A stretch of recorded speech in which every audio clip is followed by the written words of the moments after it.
Interview দিয়ে চাকরি পাবে না। আমি সেই রাষ্ট্র চাই না। আমি সেই রাষ্ট্র চাই না যে রাষ্ট্রে বাজারের দোকানদারদেরকে প্রতি মাসে মাসে মাসোয়ারা দিতে হয়, লোকাল রাজনৈতিক গুন্ডা পান্ডাদেরকে চাঁদা দিতে হয়। আমি সেই রাষ্ট্র চাই না। আশা এসে পড়ে গেছে যে এই রাষ্ট্রে প্রত্যেকদিন নিরাপত্তাহীনতাকে নিয়ে আমাকে পালিয়ে বেড়াতে হয়, ঘুমের ভয়ে রাত কাটাতে হয়। সেই রাষ্ট্রটাকে আমি চাই না। প্রত্যেকদিন আমাকে দাঁড়ি টুপিওয়ালা হওয়ার কারণে, মাদ্রাসায় পড়ার কারণে, মাদ্রাসাতে শিক্ষকতা করবার কারণে, যুদ্ধ করবার কারণে অপমানিত অপদস্থ করতে হয়। আমি সেই রাষ্ট্র চাই না। প্রত্যেকদিন আমার নাগরিক সত্তাকে চ্যালেঞ্জ করা হয়, আমাকে বিদেশের নাগরিক বলা হয়, অকারণে অযৌক্তিকভাবে রাজাকার আলবদর ট্যাগ দেওয়া হয়। আমি সেই রাষ্ট্র চাই না।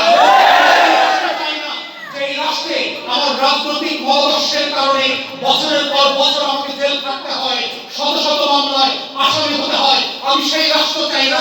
আমি সেই রাষ্ট্র চাই না যে এই রাষ্ট্রে বেঁচে থাকার জন্য ন্যূনতম কোনো নিরাপত্তা আমার ঘরে বাইরে বসতিতে গ্রামে শহরে থাকে না। আমি সেই রাষ্ট্র চাই না।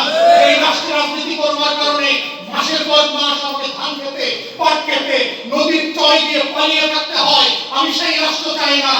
এই রাষ্ট্রে মুক্ত করবার জন্য আবু সাইদদের বুকে গুলিবিদ্ধ হতে হয়। আমি সেই রাষ্ট্র চাই না। যে রাষ্ট্রে মুগ্ধরা পানি বিলাতে বিলাতে আল্লাহর কাছে রক্ত দিয়ে চলে যেতে হয়। আমি সেই রাষ্ট্র চাই না। শরীফ ওসমান হাদিকে আজাদি এবং ইনসাফের লড়াই করতে করতে শাহাদাতের কোলে ছড়িয়ে পড়তে হয়। আমি সেই রাষ্ট্র চাই না।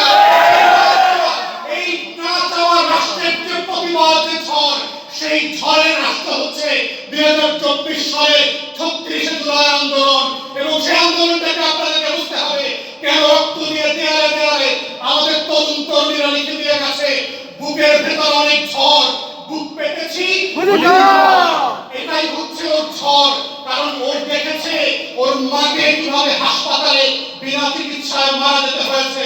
ও দেখেছে ওর ভাই কিভাবে মোটরসাইকেল দুর্ঘটনায় হাত পাও হারিয়ে পঙ্গুত্বের জীবন যাপন করছে। ও দেখেছে ওর ছোট ভাই কিভাবে মাদকাসক্তের কবলে পড়ে সংসার ছাড়া ছিন্নমূল হয়ে গেছে।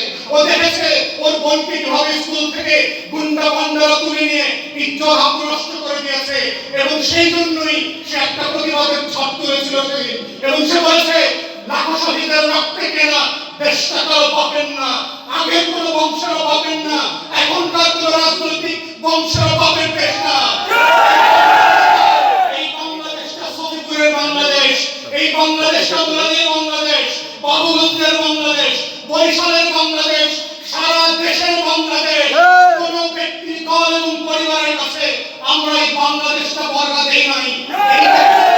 এই বক্তব্যটাই হচ্ছে নতুন রাষ্ট্র বানানোর বক্তব্য। এবং সেই আকাঙ্ক্ষা নিয়েই 36 জুলাইতে একটা লড়াই হয়েছে।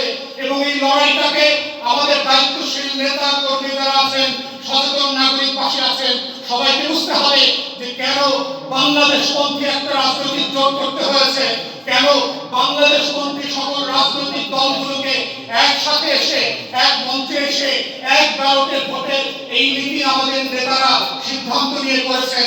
এবং যারা এই নীতি থেকে ফেরত যাবেন তাদেরকে আগামী দিনের বাংলাদেশ মির্জাফর এবং ঘাসিনের রোগের কাতারে দাঁড় করাবে। যেই ছদ্মবেশে এই ব্যাকবক্স নীতি এবং বাংলাদেশপন্থী রাজনীতি থেকে বেরিয়ে যাবেন, তারা যেই আলখাল্লাই করেন না কেন, যেই টুপিয়ার পাখি করেন না কেন, আপনাদের এক্সাম্পল হবে পলাতক হাসিনার দালালদের মতো এক্সাম্পল।